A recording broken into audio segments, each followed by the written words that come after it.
Greetings, family. Welcome to Spirit Knocks for Brooklyn Mosaic. So, in the last video, I was talking about cutting off ties with someone. When you separate from someone, whether it's a relationship, a friendship, um, I don't know, a death, like you, sometimes there's work you need to do, right? People talk about spiritual ribbons, emotional cords, emotional ties, like all pretty much the same thing said three different ways. But what it is that you will have an energetic cord that is still connected to someone that you may have been emotionally involved with.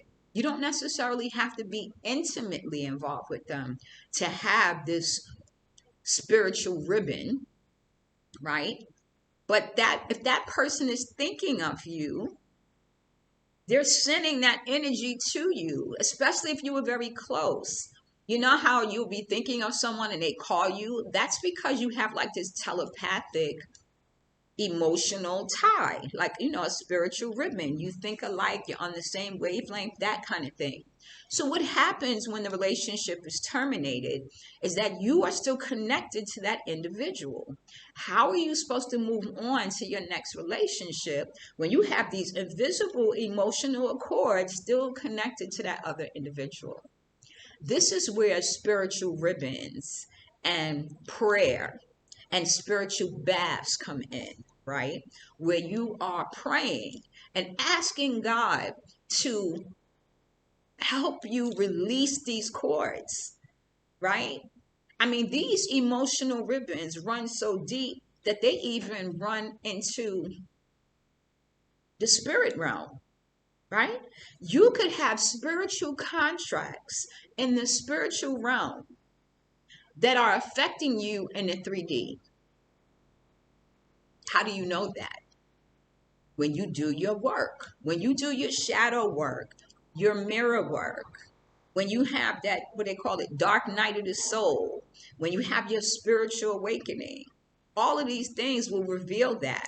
Okay. So for me personally, once again, I speak from my experience. I found out that I had a spiritual contract based on what was done to me as an infant. And y'all can see the other videos for that. I'm not going to get into it right now. But when you have a spiritual contract, it's almost like you either have a spiritual contract with the Most High or you got it with the Most Low.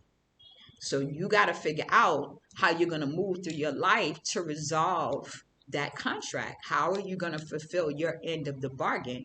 Is it contract terminated, business as usual, or you're not going to make me agree and be binded to something that I didn't have a part in creating, right? But somebody got to pay the debt because there's nothing free, okay? So your ancestors may have come with some dysfunctional generational stuff that has you in spiritual contracts that you now have to figure out how you're going to break those generational patterns, right? There's a whole lot of demonic and devilish energy around that kind of stuff. Are you going to be the first one in your family to break it? Are you going to be the one that's bold enough to take the leap? I was. That's why I'm highly favored. That's why God moves me the way he does and allows me to speak on these things the way that I do and let me have the experiences that I have so I can bring it to the people. I wasn't always spiritual, or maybe I was, I just didn't know it. Like it always was there, but there was spells, there was binding, there were all kinds of things trying to prevent me from knowing this side of myself, from stopping me from moving from like the north node to the south node. And we'll talk more about that so you all will understand what the terms mean.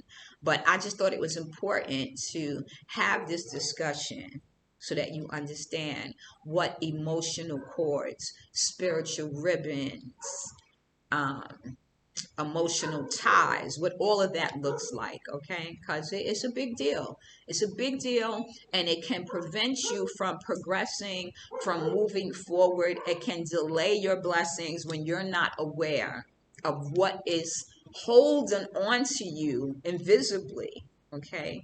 A lot of that could even happen within yourself.